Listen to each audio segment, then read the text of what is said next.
In the not-so-distant future, a desperate scientist strikes a deal with the government to disperse 2 million tons of calcium carbonate into the atmosphere in the hopes of saving the Earth from overheating. It's the year 2059. On television, Madam President of the United States admits to having thought long and hard, prayed and consulted with organizations and leaders of potential coalitions before deciding to sign a treaty extending the moratorium on geoengineering and anything that could artificially influence the climate. After all, technology is not the only thing that can change nature. Rowan Chopin switches off the TV in frustration. He has worked so hard to get geoengineering recognized and allowed to fix the planet's climate. To make matters worse, it's obvious that his father, Jonathan Chopin, a scientist with influence over the president, talked her into it. The annoyed young man leaves home despite his father's attempts to talk to him and resolve the issue peacefully. Later, Jonathan and his wife are on a yacht, but his mood is down as his son still hasn't reached out to him, even though it's Father's Day. Meanwhile, Rowan arrives at an airplane hangar where his stepmother, Geeta, is preparing to present a new plane.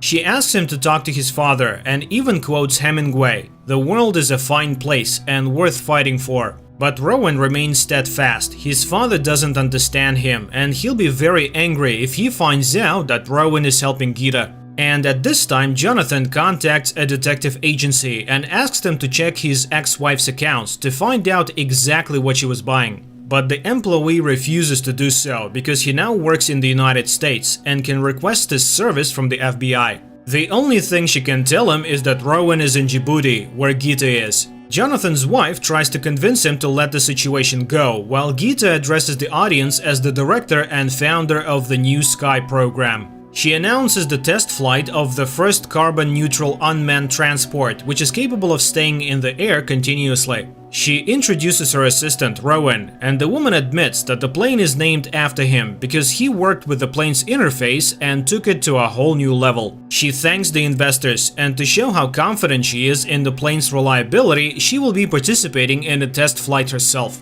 They loaded the plane with the maximum amount of cargo it can carry, 250 tons, and she is ready to begin the experiment. Jonathan is informed about the presentation and Geeta and Rowan's role in the planned flight. He doesn't understand what's going on and starts to contemplate it. But Rowan is confident that his father already knows everything and will do everything to sabotage their plans.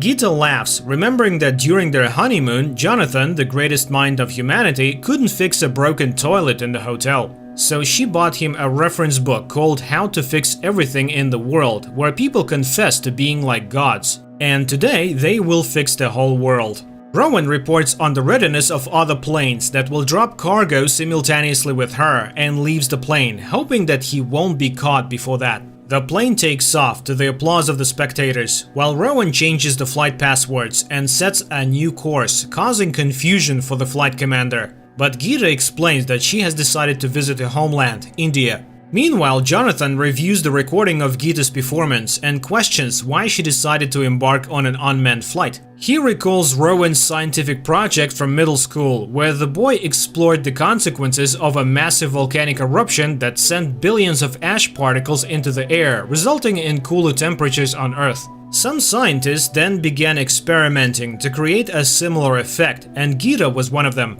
She believed it would help solve the problem of global warming. The dispatcher is informed of the plane's altitude change, and the concerned man contacts Geeta because it is unacceptable for a commercial airliner. This means that the military will become interested in the plane and the secrecy will be lost. At the same time, Jonathan is interested in the performance of chemical companies, and listening to a report, he notices a drone flying in. However, it is just a food delivery. He contacts his assistant again, asking her to find out if the chemical companies have sold New Sky the chemicals they listed, as many of them can be used in acts of global terrorism. He must decide whether to contact the authorities. Meanwhile, the watch officer warns Geeta that Washington is interested in the flights, and she asks to speak directly to Rowan and issues orders, as the authorities will soon figure it out and contact her father. An FBI agent arrives at Jonathan's house, whom he called when he realized what Geeta was plotting.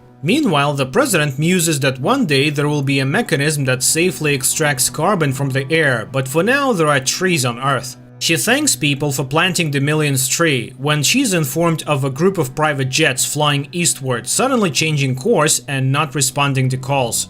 At the same time, Rowan smashes his phone and leaves the building, while Jonathan tries to convince the FBI officer that Gita has planned an international attack. He worked on geoengineering in the past and invested considerable effort and resources to put it into practice. But in this science, there is no room for changes, there is only one chance. Jonathan asks for help in reaching the president, who at that moment is listening to Gita's demands to drop millions of tons of calcium carbonate into the atmosphere, which would lower the Earth's temperature that is steadily rising. If the US recognizes geoengineering, it will land without incident to solve the problem peacefully. The president declares a general gathering when Rowan contacts Gita from a secret command center, and Jonathan explains to the president and the government the consequences of spraying chemicals into the atmosphere.